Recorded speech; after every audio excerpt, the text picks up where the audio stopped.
Welcome back to Part 2 with Dr. Matthew Godfrey, Doctrine and Covenants, 102 to 105. I wanted to also touch a little bit on what the Lord says in verses 6 and 7, because I think this gets at what we were talking about earlier with expectations. Verse 6, the Lord says, "Behold, they shall, for I have decreed it," talking about the saints, "begin to prevail against mine enemies from this very hour. And by hearkening to observe all the words which I, the Lord their God, shall speak unto them, they shall never cease to prevail until the kingdoms of the world are subdued under my feet, and the earth is given unto the saints to possess it forever and ever." So the Lord tells them, okay, from this very hour, so from February 24th, 1834, you will begin to prevail against your enemies, and you will not cease to prevail until I come again and the earth is given to you. Now, I think some people could look at that and could look at church history and say, well, that didn't happen. Right. They didn't get their land back. Spoiler alert, sorry if none of you know this, but they don't get their Jackson County land back, and we can talk about that in a minute. They don't get their land back. They end up getting kicked out of Clay County in 1836. Then they end up getting kicked out of the entire state of Missouri in 1838. They build a new community in Nauvoo. They end up getting kicked out of Nauvoo in 1846. They come over to the Great Basin.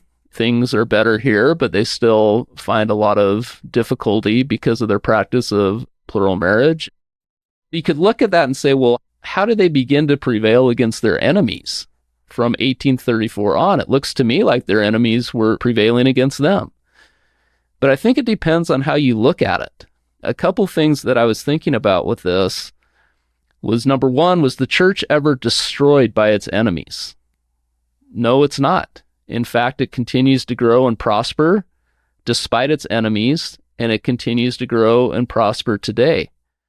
And then think as well that after this revelation is given in February of 1834, the church finishes and dedicates the Kirtland Temple in 1836. They build the Nauvoo Temple, which beginning in 1845, they begin to offer the endowments in the Nauvoo Temple.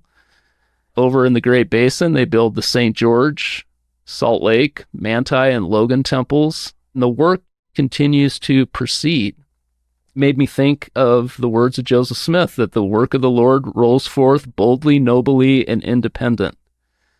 Well, I think when the Lord's saying that the saints will prevail against their enemies, he's not saying that the church or its members would not have any setbacks in their lives, but that the church would continue to grow, would continue to fill its mission of preaching the gospel to those who are living and redeeming those who have passed on.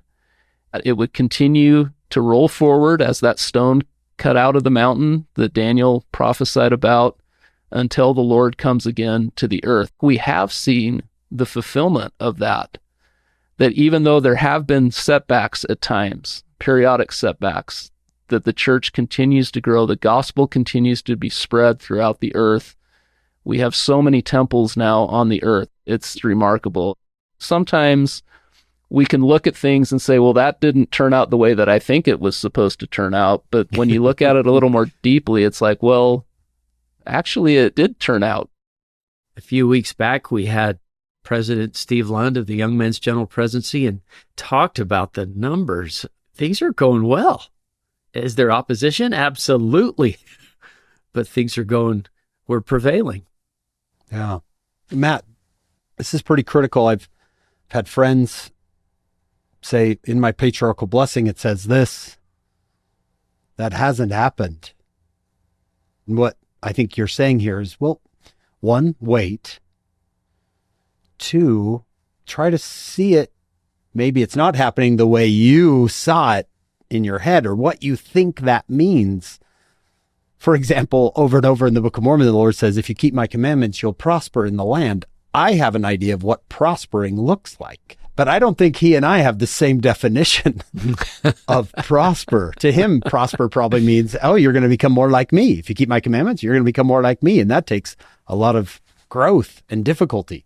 I'm thinking, no. Prosper means I get that 2025 Ford F-150. That's what prosper means. That's prosper in the land, right? So, Matt, I think both those principles, wouldn't they hold true? One, be patient. And two, be open to other, what would you say? Be open to other... Look at it from different perspectives. Be open to other, avenues where that might be those promises. Actually, the Lord says, I did fulfill those. Yeah. Take a look at it from this point of view. I hope that everyone out there listening can look back and say, that didn't turn out the way I thought, but that was actually better. I'm hoping all of us have had an experience like that where I thought it was this, but it turned out the Lord had something even better in mind. And if not, look for one. Look for one. I bet you'll find one. I think a perfect example of this, John, we've talked about Luke 24. 2 disciples leaving Jerusalem. Jesus has died. Obviously, they were wrong. He said he was the Messiah. He wasn't. He was actually killed by the Romans. Not only did he not beat the Romans, the exact opposite happened. They killed him. They're leaving. Jesus is with them. He says, what's going on? Why are you so sad? Well, we thought that this prophecy would be fulfilled. It obviously wasn't. And then the Lord says, let's look at it differently. Let's walk through the scriptures together and show you that actually this was fulfilled in the exact way he said. I think it's the same idea, what Matt just taught us. You will begin to prevail against your enemies from this very hour. There could be some who say, oh, that obviously didn't happen. Look at this. But then Matt says, well, look at it this way. Yeah, they have from that time prevailed against their enemies until today. And I'm thinking of before the events of the trial and the crucifixion of Jesus, when the triumphal entry, he comes in. Why are they waving palm branches? This is the guy. This is the guy that's going to redeem Israel politically. He's going to come and throw off the Romans. Even Peter gets out his sword, takes off the high priest's servant's ear. Does he think, all right, here we go? But Jesus is like, we have a lot tougher enemies than the Romans, like death and sin. I will conquer that for the whole world. So, wow, okay, that's a better outcome than I even expected. It's an interesting point of, what did you call it, Matt? Patience? And watch for the different outcome than you expected, and it might even be better. How about this story from President Uchtdorf? Continue in patience, April 2010. I remember when I was preparing to be trained as a fighter pilot, we spent a great deal of our preliminary military training in physical exercise. I'm not exactly sure why endless running was considered such an essential preparatory part of becoming a pilot. Nevertheless, we ran and we ran and we ran some more. As I was running, I began to notice something that frankly troubled me. Time and again, I was being passed by men who smoked, drank, and did all manner of things that were contrary to the gospel, and in particular, to the word of wisdom. I remember thinking, wait a minute, aren't I supposed to be able to run and not be weary? But I was weary, and I was overtaken by people who were definitely not following the word of wisdom. I confess it troubled me at the time. I asked myself, was the promise true or was it not? The answer didn't come immediately, but eventually I learned that God's promises are not always fulfilled as quickly as or in the way we might hope. They come according to His timing and in His ways. Years later, I could see clear evidence of the temporal blessings that come to those who obey the word of wisdom. Years later, I saw that God actually did fulfill those promises. Thanks for that, Matt. That is very helpful. The Lord also emphasizes just a couple of verses later. This is the theme of the Come Follow Me lesson. Verse 12, he says, after much tribulation, as I have said unto you in a former commandment, cometh the blessing. It is sometimes that we have to suffer through things. We have to wait. We have to be patient in tribulation and trials before we see the blessing come. For myself, I've read that before and thought, boy, why can't the Lord bless me without the tribulation? Right. But I think it's sometimes in the tribulation that we see more of His hand in our life. At least That's the way it was for Zion's camp. That when they're making this journey to Missouri and they're walking so much, they're walking as much as 40 miles a day, and sometimes they don't have very much food, and sometimes they don't have very much water, and then cholera breaks out among them. Several people die. There's tribulation that's going on for them, but almost to a person, those members of Zion's camp that remembered and later wrote about their experience said, God was with us. This is where I really came to know how much God loved me. And that's so interesting that it was in the journey, it was in the tribulation that they came to that realization. Think of Joseph of Egypt. Here's all these dreams. This is what you're going to become. And then the exact opposite thing happens. But in that tribulation, he becomes this person that can receive the blessing later. So could I say that sometimes the tribulation prepares me to become the person that will recognize and accept that blessing when it comes? Yeah.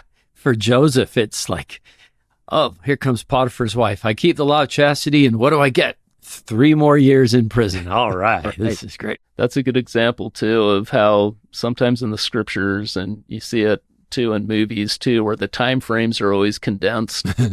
So it seems like, oh, this person struggled for 2 days, then everything got better after that. But, I mean, you look at Joseph and how many years he was in prison and suffered through what he suffered before he became what he became. That was a long time. I think about that sometimes when I'm going through a trial or when I'm not seeing a blessing that I think should be coming. I think, you know what? Sometimes it takes a long time. I don't know why it has to take a long time, but sometimes it just does, and that's okay. Matt, I'm sure you've already heard this. I shared this when Sister Emily Utt, one of your colleagues, when she was here. Here is 1882. Now, think of the events of last year with the church purchasing the Kirtland temple and a lot of the Nauvoo sites. 1882. John Taylor. As a people or community, we can abide our time. But I will say to you, Latter-day Saints, there is nothing of which you have been despoiled by oppressive acts or mobocratic rule, but that you will again possess, or your children after you. Your rights in Ohio, your rights in Jackson, Clay, Caldwell, and Daviess County in Missouri will yet be restored to you. Your possessions, of which you have been fraudulently despoiled in Missouri and Illinois, you will again possess, that without force or fraud or violence. The Lord has a way of his own in regulating such matters. That's great. And it took how long? We can be patient, but the Lord's promises are always fulfilled. All right, Matt, what do we do next? Much of the rest of section 103 deals with how the saints were supposed to redeem Zion. Verses 22 and 23. We already said how the Lord tells Joseph that he is the servant in the parable of the vineyard. Verse 22, he says, Therefore let my servant Joseph Smith Jr. say unto the strength of my house, my young men and the middle-aged, gather yourselves together unto the land of Zion, upon the land which I have bought with money that has been consecrated unto me. Let all the churches send up wise men with their monies and purchase lands, even as I have commanded them. So there's 2 things that are going on here. So the Lord's saying, first of all, that Joseph needs to call up the strength of his house to go to the land of Zion. And then verse 23, he's saying members of the church need to donate money so that more land can be purchased in Jackson County. Because the idea was if the church could purchase more land there, if they could become a more significant strength, then they would have the ability to withstand any attempts to drive them off their lands. Now, this thing with sending up wise men with their monies and purchase lands, it also has application to funding Zion's camp. The rest of the Revelation talks about how Joseph Smith and other church leaders are supposed to go. They're supposed to recruit people to participate in Zion's camp. The Lord says you need to recruit 500. If you can't get 500, 400. If you can't get 400, 300. If you can't get 300, 200. But make sure you at least get 100, because if you can't get 100, then don't do it. So he tells them to recruit, and then he also tells them to solicit donations from people so that they can fund this expedition to Missouri to go help the saints there. There are people who are instrumental in donating money for this. In verse 23, I like reading it as saying, and let all the churches send up wise men and wise women with their monies, because some of the people who donated for the good of the church during this time were women. Vienna Jaques is one who donated a sizable amount of money, which helped with the construction of the Kirtland Temple, which helped with the development of Zion. But another one specific to Zion's camp was another woman from Boston. Vienna was from Boston too. And there was another woman there whose name was Mary Vos. She went by the name of Polly. And Polly was a single sister living in Boston. She had been baptized by Orson Hyde and Samuel Smith when they were preaching in Boston in 1832. And in 1834, Polly was 54 years old. She was single. She worked as an upholsterer in Boston. That's what she did for a living. She decided that she needed to donate to Zion's camp so that this expedition could continue. Now, according to Wilford Woodruff, he said that as Zion's camp is gathering, as the men are gathering in Kirtland before departing, he said that Joseph Smith talked with several men about how they still needed more money to outfit the expedition. He said they had not means to bear their expenses from there to Missouri. But Wilford said Joseph Smith wasn't worried about it. He said, I am going to have some money soon. The very next morning, Joseph received a letter from Polly Vos in which there was $150 that she was donating to Zion's camp. Now, this amount, $150, was actually half of the amount that the entire church donated for Zion's camp. They only got $300 in donations. Half of it came from Polly Vos. I like to consider Polly as a wise woman, one of these people that the Lord was talking about in verse 23. Thank you for sharing that. I love hearing things like that. Yeah. I wonder if she thought in 2025, they're going to be talking about me for this. Thank you, Sister Vos. Yeah. The church does not have a lot of money at this period of time. In fact, the church is in debt. There's so much debt that the church has that Joseph Smith isn't sure that he's actually going to be able to go to Missouri like he said. He worries that he's going to have to stay behind in Kirtland because of some of the debts that the church has there. So this is where Section 104 comes into play. This is where we get to the financial portion of the discussion. Very interesting and intriguing stuff. But just as some background to this, in 1832, Joseph Smith had set up an organization called the United Firm. This was an organization that coordinated the church's publishing efforts in independence, as well as the church's mercantile efforts. And when we talk about mercantile efforts, we're talking about two stores. We're talking about the store that Newell K. Whitney had in Kirtland, Ohio. Newell was a businessman. He had a store that he operated there. And then we're also talking about a store that Sidney Gilbert established in Independence, Missouri. Both of these stores function as a storehouse for the poor. They're a place where poor people are supposed to be able to come and get goods when they can't pay for them. But they also sold goods out of the store as well to people in the surrounding areas. So they had that dual function. The United Firm is set up to coordinate those two stores, their operation, as well as the church's printing office in Independence that William W. Phelps runs. By 1834, the United Firm is in some pretty precarious financial conditions because of debt. And a lot of it has to do with the Saints' expulsion from Jackson County. When they're kicked out of Jackson County, they no longer have the printing office, and they no longer have Sidney Gilbert's store, but they're still in debt for goods that are in Sidney Gilbert's store. They're still in debt from trying to get the printing operation in Independence off the ground too. And they also have mounting debts in Kirtland because they're trying to construct the Kirtland Temple at this time, which requires quite a bit of money. And they're still trying to stock Newell K. Whitney's store as well. After making attempts to raise money to pay off these debts, the United Firm meets on April 10th, 1834. The members of the firm decide that the firm should be dissolved and each one have their stewardship set off to them. At the time, there were 11 members of the United Firm. Joseph Smith was one of them, and there were other church leaders who were involved in this. They decide on April 10th, we need to dissolve this firm. We need to divide up the assets that it has to different people who are in the firm that they can operate as their stewardship.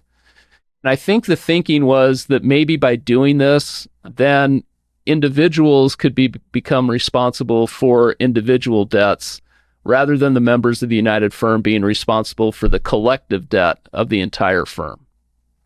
About 2 weeks after this, Joseph Smith receives Section 104 in the Doctrine and Covenants. And this revelation puts into effect what these people had already decided to do. The Lord tells them in this revelation that it's okay for the United Firm to disband.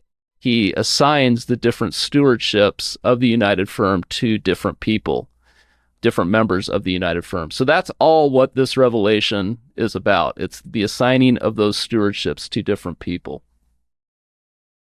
When the United Firm is disbanded, now that Joseph Smith isn't necessarily responsible for the entire debt of the firm, he feels that he's on a little bit firmer ground where he can go and still lead the Zion's Camp expedition to Missouri.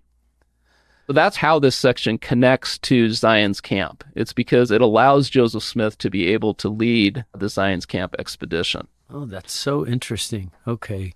The Lord's people always have to deal with their own finances and debt, and the church, too, has to deal with finances and debt because we live on planet Earth. Yeah, exactly. John, Matt, I doubt this is in the hard copy version of the Come Follow Me manual because you can't click on it. But if you go to the electronic version online, if you scroll down, there's a video our friend T.C. Christensen put together years ago called Treasure in Heaven, the John Tanner Story. It's about 20 minutes. It is wonderful. It's the story of John Tanner and how he blessed the saints in paying off their debts, the saints and Joseph. 20 minutes, absolutely worth your time with your family. Take time for it. It's excellent. One of the things that I love about Section 104 is this idea of stewardships. When you look at verses 11 and 12, where the Lord tells them, "It is wisdom in me, therefore, a commandment I give unto you, that ye shall organize yourselves and appoint every man his stewardship, that every man may give an account unto me of the stewardship which is appointed unto him." Now, of course, this has a very specific meaning at the time because it does deal with the different assets of the United Firm and how they were given to. I think when I read these verses, it makes me wonder, what's my stewardship? How can I, in this stewardship, give an account of it? How can I faithfully pursue whatever my stewardship may be? Because I think we each have gifts that the Lord has given to us to bless others. We each have different responsibilities in the church, different callings in the church. It makes me wonder, how am I using those gifts to accomplish my responsibilities or my stewardships? My father liked to tell the story of a seminary teacher in Idaho who had a class one year, and there was a student in there that was a pretty unruly student. He frequently disrupted the class. A lot of times didn't seem like he really wanted to be there. Was one of those students that sometimes teachers struggle with in a class. This teacher decided that he was going to try to befriend the boy, try to get to know him a little better and see if that would help improve the situation. He found out that the boy really liked cars. He had a car that needed repair, and he'd invite the boy over to help him repair this car and kind of get to know him a little bit better through that. He also found out that the boy liked boxing. He liked watching boxing matches. So he actually took him to a boxing match. tried to take interest in what the boy was doing. The behavior didn't improve. After all of these efforts, the boy was still disruptive in class, still couldn't really make much headway there. This poor teacher thinks I've made no difference in this boy's life. I've tried all these different things. I've become friends with him. It doesn't help. Well, one morning, early in the morning, it's about 4 a.m., he gets a call. His telephone rings, and he answers it. It's this boy. He says, "My mom just passed away, and I'm wondering if you could come and be with me and my father at this time." So he said, "Of course, I can do that." So he drove over to the boy's house, and he went in there. The father was inconsolable, sobbing, didn't know what to do. As this teacher walked in and sat on the couch, this teenager walked over to him and just hugged him. And this wonderful seminary teacher just held him for a minute. And the boy said, "Dad, we'd like brother so-and-so to speak in Mom's funeral, wouldn't we? Because he knows about the gospel and he knows about the good things in life." So this teacher realized at that time that even though he thought he hadn't made much of a difference in this boy's life, he really had. For me, that is a great lesson of a stewardship, of someone really trying to fulfill that stewardship, doing so in a way that blessed someone's life, even if it seemed like he hadn't made much headway. That probably happens a lot in this church, where we think, I made no difference whatsoever in my years in this calling. And then we find out something was going on that we didn't see. We made a profound difference. Yeah. And it goes back to what we mentioned before, that it's the willingness to do things. If we're willing to try, even if we're a minister and we seem like we're not doing much, if we make the effort, if we're willing to do something, that's when the blessings can come, both in our lives and in the lives of those that we minister to. Is it section 64? I, the Lord, require the heart and a willing mind. I always love to point out that we are always invited to be willing, because we're not able to perfectly do things. God is able, but we can be willing. We're willing to take upon us the name of Christ, and willing to keep his commandments. Matt, what you just shared there, it helps that verse where the Lord says, "You're going to give me an account of your stewardship." It makes it not as scary, where maybe the Lord says, "No, look at all the good you did." Not look at all what you didn't do. Yeah. I love that, because I think that's probably how it's going to be. It's not always how I picture it, because I picture it more as getting up there and the Lord saying, "Well, you didn't do that, and you didn't do that, and you didn't do that." But I think it'll be more, look at the good that you did, even if you didn't think you were doing much. That sounds like him. Yeah. Yeah. Matt, does the United Firm ever come back after this? It does not. The United Firm is disbanded. There's an element of the United Firm called the literary firm, which in section 70 of the Doctrine and Covenants, it talks about setting up stewards over the revelations. It appoints 6 men to be those stewards. So those stewards made up the literary firm. The literary firm appears to have continued in some form for a few years after this. They're able to get printing office established in Kirtland, Ohio, and to get a new printing press there where they start publishing the Messenger and Advocate, and they publish the Doctrine and Covenants.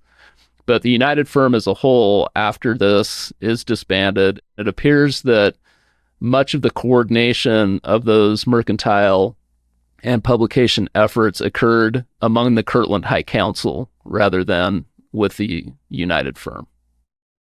I can see why they would be disappointed and confused. We set this up. It was supposed to be build Zion. The Lord's going to come again. None of that worked out. I've had those experiences in my life where I feel like, hey, I'm doing things that I'm supposed to do and it's not working out. It can be tough to deal with, but I think, You have to remember what we've already talked about. You have to remember patience, that the Lord has his own timetable. You have to remember that at some point he will fulfill those blessings. God's not a liar. If he promises something, it will be fulfilled, but it may take some time. Instead of saying, well, maybe it's 6 months. Well, maybe it's another year away. Well, maybe it's another year away. It might be easier to surrender. Lord, I trust you. Whether it's 6 months away or 60 million years away, I trust you.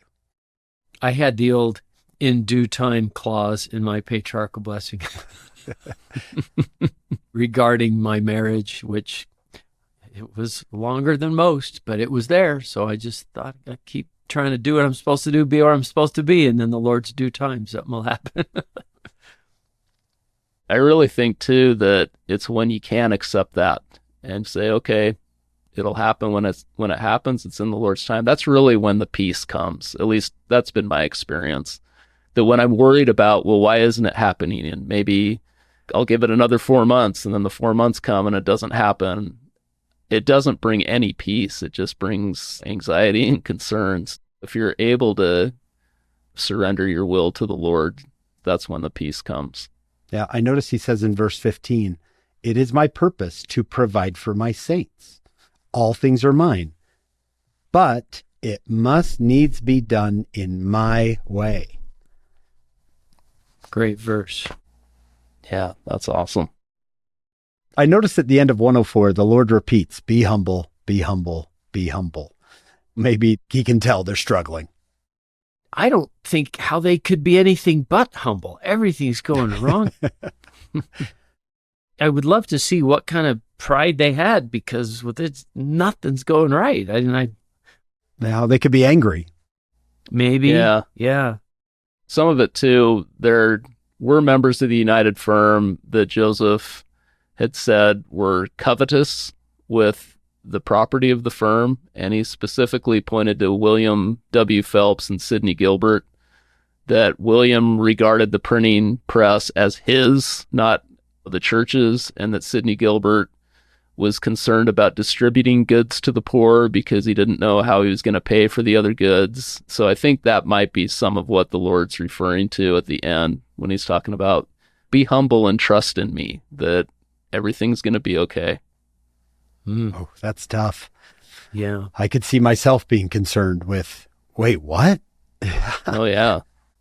You know how we're instructed to pray for our enemies. I really like this choice of words right here in verse 81. Therefore, write speedily to New York, write according to that which shall be dictated by my Spirit, and I will soften the hearts of those to whom you are in debt. That idea of someone's giving you a hard time, someone's bullying you, whatever. I love that verbiage. Lord, will you please soften their heart? There's some things we just can't do, but he can. I love that wording there. It's something we can ask for. That hearts will be softened. I mean, I use that language when we're looking at world events, anger and war and contention. Oh, Lord, will you soften hearts around the world so that doesn't have to be like this. Yeah. We have another section here, 105.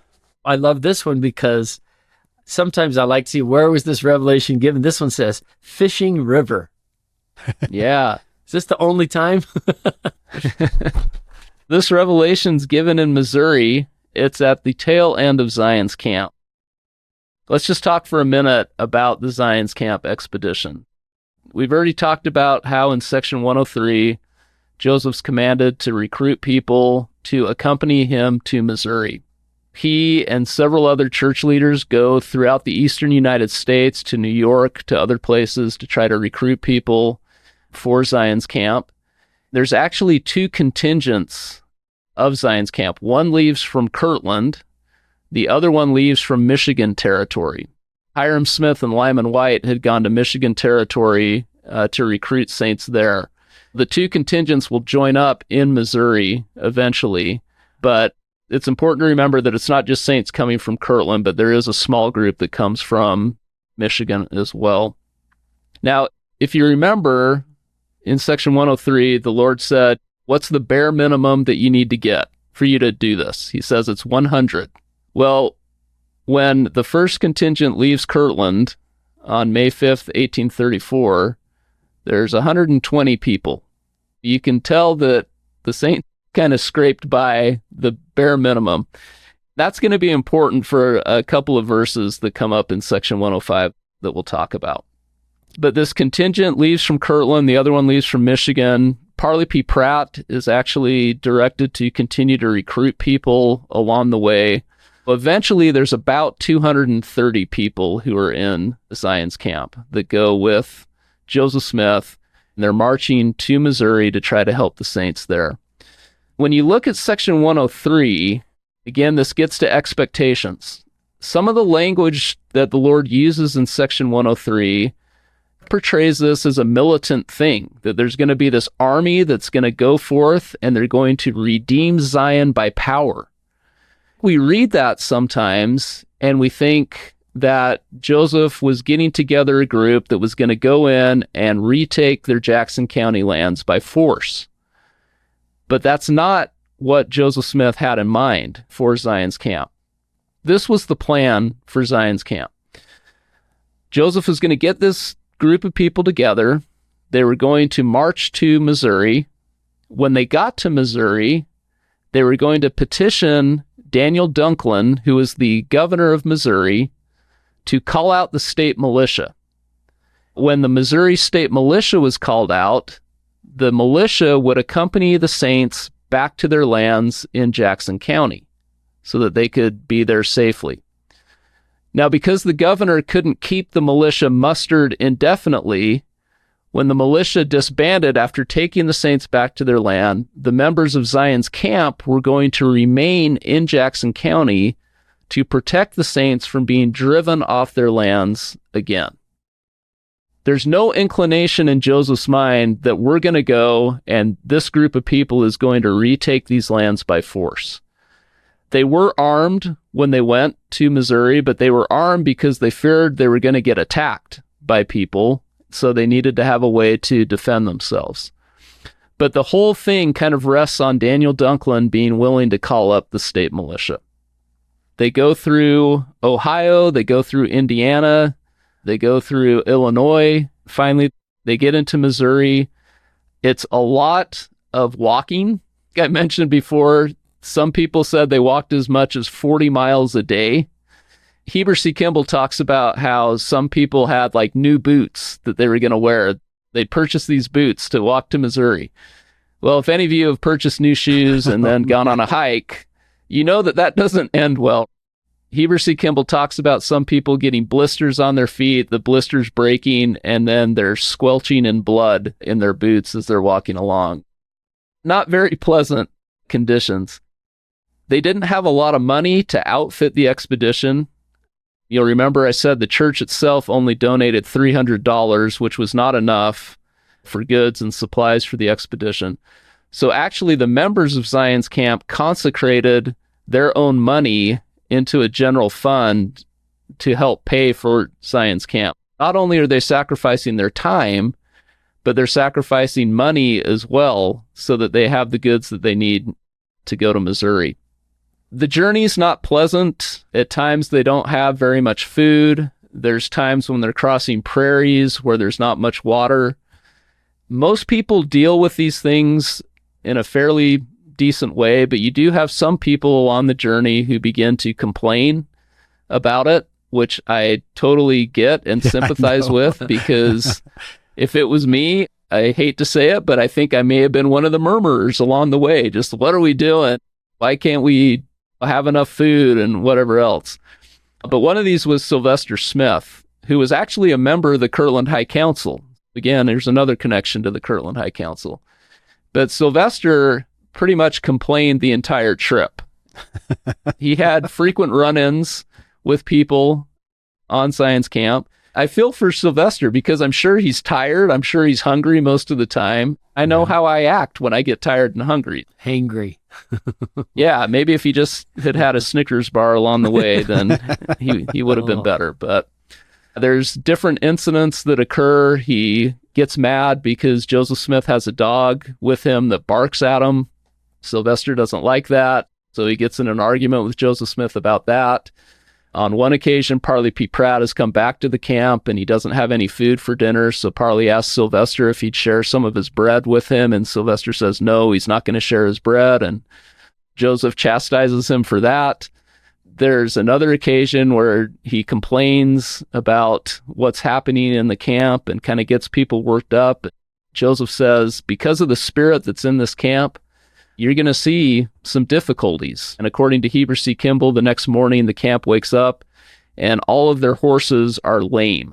And they're so lame that it's hard to get them to go to the river to get water. So Joseph says, you need to just humble yourselves, you need to pray.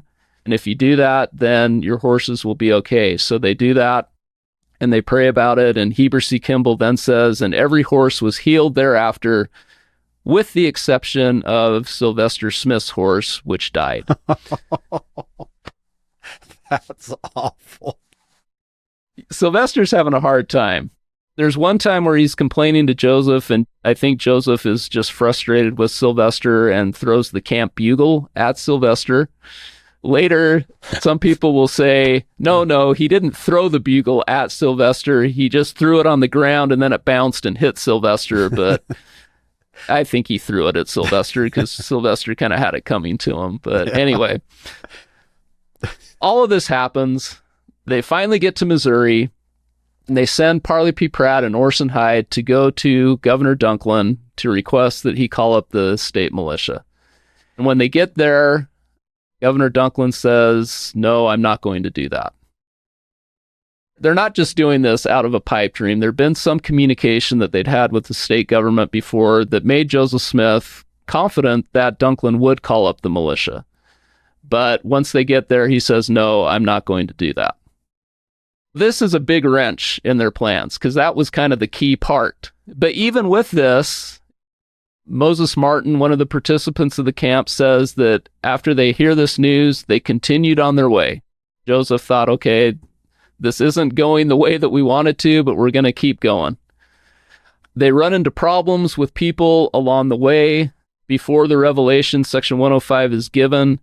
They come to Fishing River. While they're at Fishing River, there's a group of 5 men that come into their camp.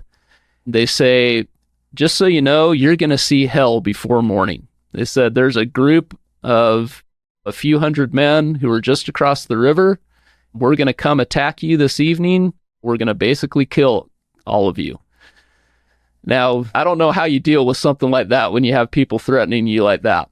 But right after the group leaves the camp, again, this is according to Heber C. Kimball's recollection, he says he noticed that there was like a black spot in the sky that gradually got bigger and bigger and bigger until finally the entire sky is black with clouds and this horrific thunderstorm is unleashed. There's lightning, there's thunder, there's hail. There's so much rain, according to Heber C. Kimball, that he said that Fishing River rose to 40 feet. You know, it had just been a few inches before, but it rose 40 feet because of the amount of rain that was produced. So that prevented this mob from crossing the river and attacking the camp. Many camp members thought that this was God's hand, that God had provided this storm so that they wouldn't be attacked. The great Lisa Spice will put this in our show notes.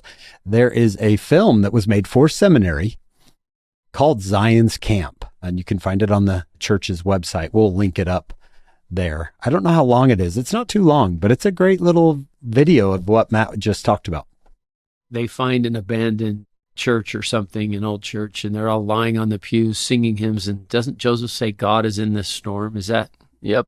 There's one reminiscence that talks about Joseph saying God is in this storm. Most people that remember the storm say that was truly God's hand protecting us at that time.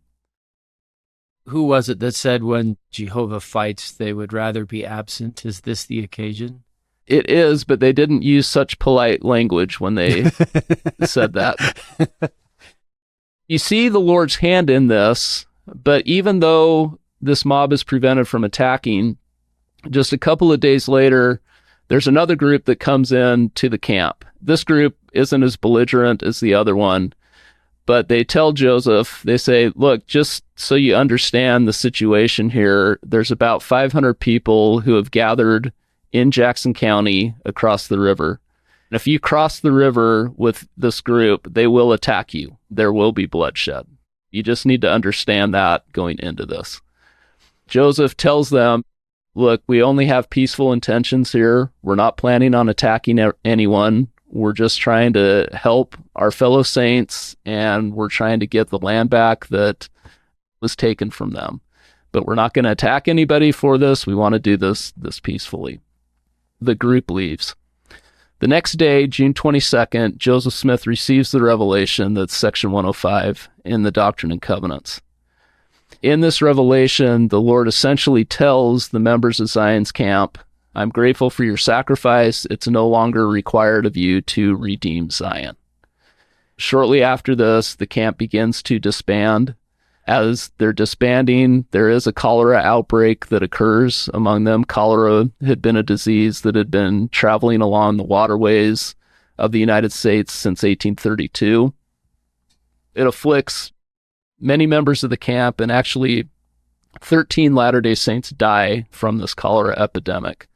11 of them were members of Zion's camp. There's 2 who were church members living in Clay County that are also afflicted at this time, and they pass away as well.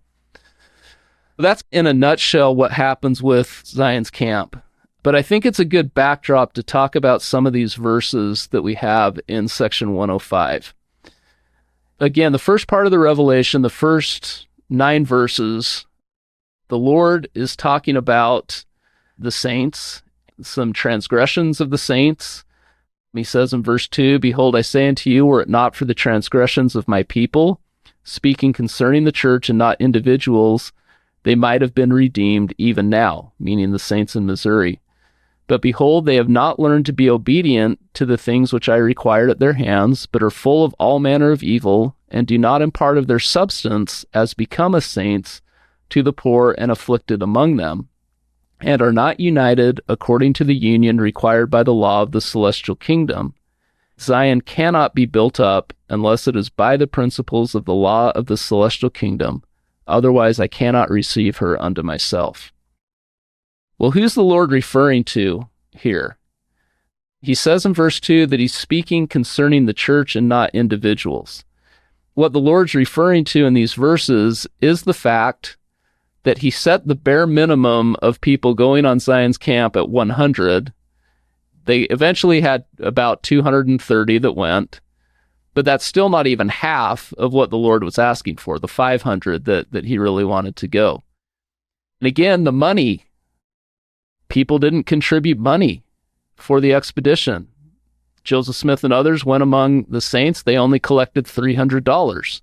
So then the members of Zion's camp had to throw in $1,600 to outfit the camp.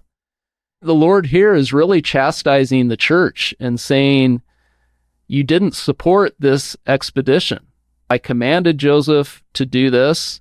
He went out and tried to get support, and you wouldn't support Zion's camp, monetarily or with your time. I look at that and I think, well, am I doing the things that I've been counseled to do by our prophets and apostles? Am I striving to help where I can? Am I trying to fulfill the assignments that I've been given in the church, whether it's my calling in the church, whether it's other things that are asked? Oftentimes, I find myself more like Sylvester Smith than I do like Brigham Young or Wilford Woodruff or one of these faithful members of Zion's camp. Sometimes when I'm asked to take a shift at the church's cannery, or I'm asked to help someone move, my initial reaction is one of complaining. Oh, why do I have to do that? I have too much going on today. I shouldn't have to do that. These verses here give me a little pause. They essentially say, again, our willingness to help others, our willingness to serve, those are the principles that the celestial kingdom is built upon. Those are the principles that will build Zion. If I don't correct my own attitude about trying to serve other people in my ward or in my community, then I'm not helping build Zion with that. We have to have the attitude of being willing to serve and of serving in order for Zion truly to be built among us, in our families, in our wards, in our stakes. There has to be that willingness. Yeah. Section 84, verse 57, we already read this. The Lord says, you'll remain under this condemnation until you repent. He talks about the Book of Mormon, and he says, not only to say, but to do. We talk big. Oh, and it's easy to talk. Sitting in my chapel and it's easy to say cool things. Yeah. Yeah. Yeah. It's easy to say, yeah, let's all do this. Let's all consecrate. Yeah. And then to actually follow through. I feel for these guys. So in summary then, we're going to find Governor Dunklin. He's going to give us the militia to help us get our people back on their land. They get there. Governor Dunklin says no. Then they're kind of like, now what do we do? And then they have those confrontations. Yeah. Mm-hmm. Yeah, that's right. Yeah. And then they finally disband. I mean, I could see how I'd be a little bit, well, that was a disappointment. Yeah, exactly. Yeah. Also important to point out that Joseph Smith, all the records that we have, he wasn't going to disband Zion's camp. He wasn't going to give up until he received this revelation. Wow. That told him to do that. When it says, take the strength of my house, here we go again with expectations. Is that spiritual strength? Is that physical strength? I'll deliver by power. Is that by muscle? Is that by muskets? Is that by thunderstorms? Now we can think it's this, but it's really this. Matt, how do you become a person who supports, who follows through? Because I'm like you. I do complain. I'm not the first to sign up. And if I got a blister on the way to the canning assignment, I might. I've got a blister. I got new shoes, and I'm staying home. The real interesting thing about that too is, even though I tend to complain and not want to do it, if I actually will go do it, it's such a great experience. I feel the Spirit, and I feel so awesome afterwards. That makes me think, why do I have such a hard time going and doing it if I know how I'm going to feel afterward? Hank, when you're saying, how do you become someone that does that? For me, it's trying to focus on how I felt when I have done these things. If I can focus on that, then it helps me be a little more willing to go and do it. Hank, I've told the young women, I spoke at a young women's camp. I told them, if you have a chance to go on a service project with the boys, go. You will learn more about people in a service project. Right? Do they work hard, or do they hardly work? Are they hovering around the cookie table, or are they, where's another shovel? Boy, do you learn a lot about people in a service project. Remind me not to go with you to a service project. Yeah, because I'm just watching, making notes for my next talk. I don't want to serve anybody. I just want to use it in a class. Verses 13 and 14 is where the Lord says, "It is expedient in me that mine elders should wait for a little season for the redemption of Zion. For behold, I do not require at their hands to fight the battles of Zion. For, as I said in a former commandment, even so will I fulfill, I will fight your battles." Both some of the participants of Zion's camp as well as us today, when we read those verses and we look at Zion's camp, we think one of two things, or maybe we think both of these things. Number one, that Zion's camp failed. And number two, why did the Lord make them do this if when they got there, he was just going to tell them, never mind, you need to be endowed in the temple first? Because that's what he also tells them in here too, is that the redemption of Zion won't come about until you receive the endowment from on high. You could have told me that before I left. Exactly.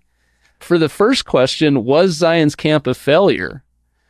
Now, if you're looking at it from the perspective of the saints were supposed to go and redeem the land in Missouri, in Jackson County, move the saints back onto that land, then I guess, yes, you could say it was a failure because that didn't happen. But to most of the participants of Zion's camp, it was not a failure at all. I already talked a little bit about how many participants in Zion's camp saw this as a key part in their life, a time when they really truly came to know God, and I think when they came to know themselves and how much they would sacrifice for the gospel. You mentioned Brigham Young.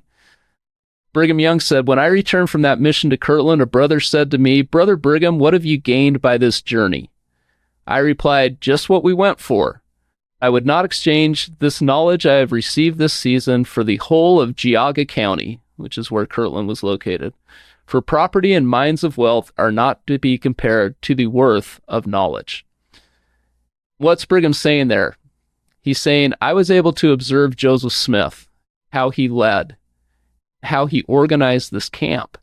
And that to me was worth more than anything else.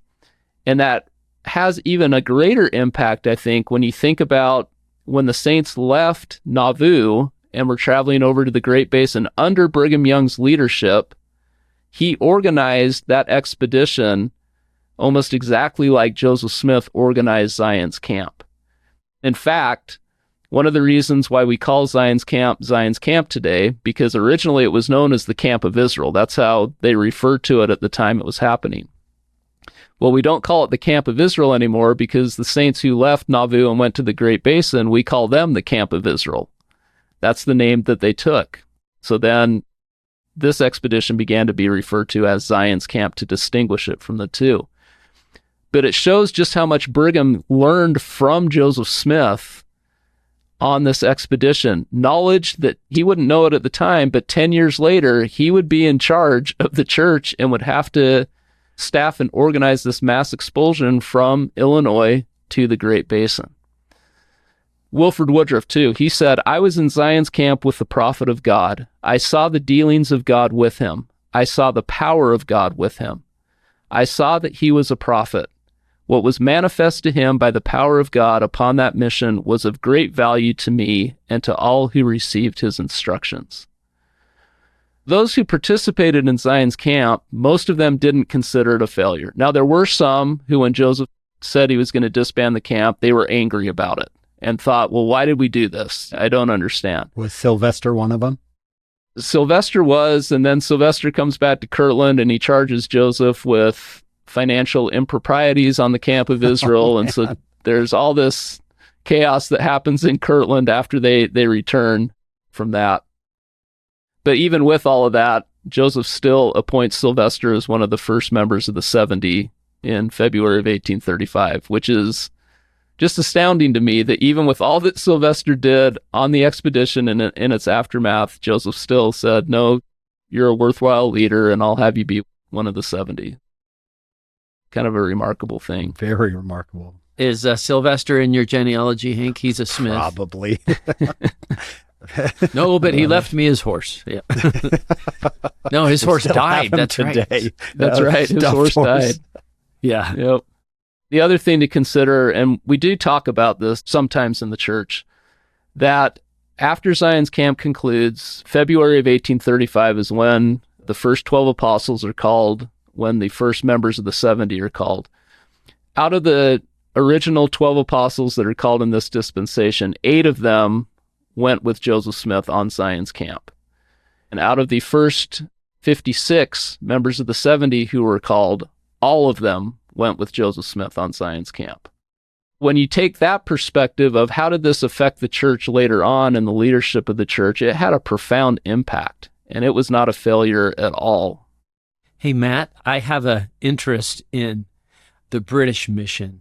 When Joseph Smith called the quorum of the 12 to go, and not all of them could go, but was it 9 and they were all members of Zion's Camp that went? Did you just say 8? 8 of the original 12 apostles were called. By the time they go to England in 1839, there have been several of those original 12 who had fallen away from the church. And they had been replaced by people who had gone on Zion's Camp. So Wilford Woodruff, for example, wasn't one of the original 12, but he's appointed a member of the 12 before they go to England. The same with George A. Smith. He was Joseph's cousin. He was 16 at the time of Zion's Camp when he went on the expedition. He eventually becomes a member of the 12 as well. So it extends even beyond the original 12 apostles who were called. I feel like the British mission was similar to Zion's Camp in that it gave them experience this time when they could not talk to Joseph. They had to operate like as a quorum across an ocean. I feel like that was great for Brigham Young, probably. So, Matt, would it be okay to say that Zion's camp showed Joseph, and in a way, the Lord, who was willing to step up? And the Lord said, that's my future leadership. That's right the there. group. For sure. I think Joseph had the opportunity on Zion's camp to observe members of the church, to observe how they reacted to adverse conditions, to kind of get to know them better. Because when you think about Wilford Woodruff joined the church in 1833. The first time he saw Joseph Smith was when he came to Kirtland before leaving on Zion's camp. He didn't know Joseph at all. Joseph didn't know Wilford at all, but I'm sure they got to know each other on this trip. Zion's camp was instrumental in forming the quorum of the 12 apostles and the 70. Thank heavens for Wilford Woodruff in keeping a journal after journal after journal. Yeah, he was such a remarkable person to be able to do that over the course of 60 years. Just so faithful in keeping the journal. Yeah, you had 3 presidents of the church on Zion's camp. You had Joseph, Brigham, and Wilford. Wow. Yep. You're probably both thinking of that John Wooden quote right now, who was a UCLA basketball coach, who said, sports does not develop character, it reveals it. And I think Zion's camp revealed the character of the way you just said it, Matt, of a lot of these men. Who's willing to, what did you say, Hank, to step it up? Yeah. As will the next service project in your ward. I think that also answers the second question that I posed. Why would the Lord make them go? Part of it was this, so that Joseph could get to know some of these people better. Looking at the experiences of people in Zion's camp, something that verse 19 says, I think is important in section 105. So it says, I have heard their prayers and will accept their offering. It is expedient in me that they should be brought thus far for a trial of their faith.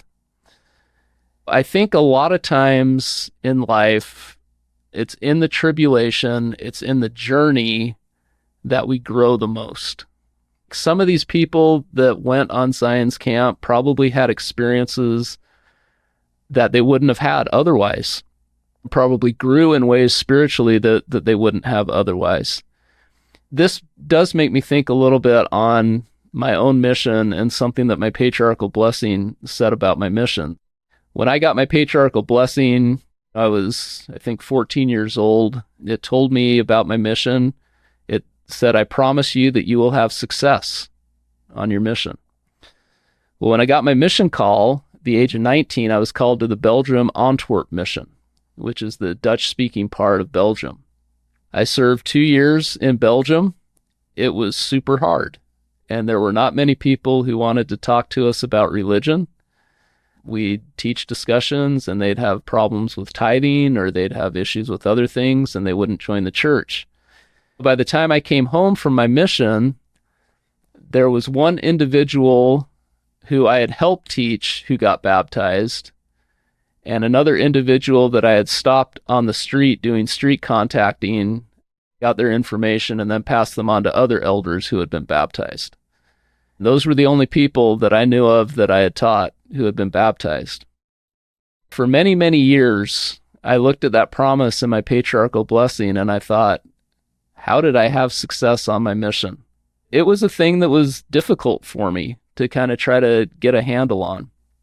But as I've thought about it more, as I've talked to my parents about it, as I talked to even my mission president about it in later years, my mission definitely was a success for me. And what I mean by that is that I learned the gospel in better ways on my mission than I could have learned had I stayed home. I learned for myself how important the gospel was for me, that I was willing to sacrifice 2 years to do something every day, to go out and talk to people, even though most of the time we'd get maybe 2 people that would even want to engage us in conversation. I was still willing to get up every day and go out and do that. So it helped me understand better what the gospel meant to me and my own commitment to it. And I think in that way, it was a success for me, and it gave me experiences that I wouldn't have had otherwise. When I look at Zion's camp, maybe a lot of people thought about it that way too, that participated in it, that it didn't have the outcome that they thought it should have had, but that along the journey, they experienced things, they participated in things that helped them grow spiritually in ways that they would not have grown had they not gone on Zion's camp. I was looking at verse 9. In consequence of the transgressions of my people, it is expedient in me that mine elders should wait. I agree with Indigo Montoya. I hate waiting. That I should wait for a little season for the redemption of Zion.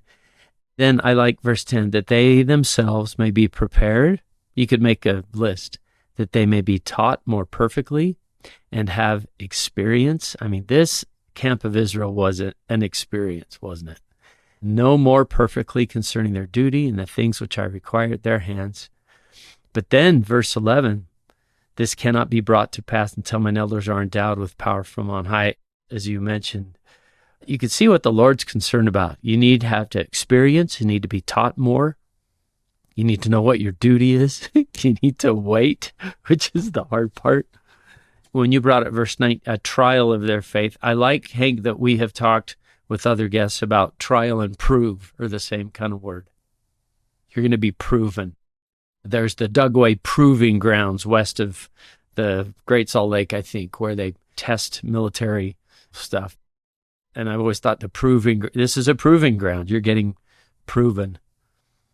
Matt, it seems that your mission story there, Zion's camp, the Lord might be saying, I already knew you and how good you are. I wanted you to see how good you are, because you come out of that mission, and they come out of Zion's camp saying, that really was a blessing. Because the Lord didn't need to find out if they were willing to go. He already knew, but they needed to know that they were willing to do it. Abraham needed to learn something about Abraham, right? The Hugh B. Brown statement. Matt, let's bridge across the centuries here. You've been studying the history of the church, Zion's camp, for many years. We have people listening all over the world. Can you bridge from Zion's camp to those listening who are struggling? For me, when I look at Zion's camp and look at the things that we've talked about today, or think a little bit more about those, there's a lot to be said for not allowing our own expectations to come in the way of our spiritual growth. We're all going to have moments in life where things don't turn out the way that we thought they should have turned out. Sometimes we look at those moments and we say, well, it's because God doesn't love me, or because God's not listening to me, God's not aware about me. Or maybe we may even look at that and say it's because God's not really there. If he was there, then things would have been different. Maybe instead of going that route when things don't turn out the way that we think they should, maybe it would be better to kind of look back and try to change our perspective, or at least look at it from a different angle. Think about, okay, I thought it should be this way, but maybe what was God trying to teach me here? Or what was God trying to tell me here? Or how did this help me grow?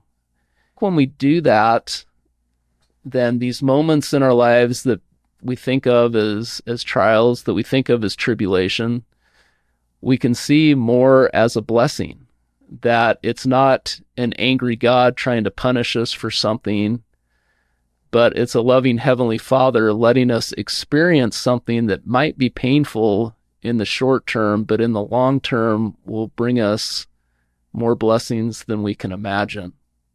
When we look at these things from that angle, at least for me, it helps me find more peace and more comfort.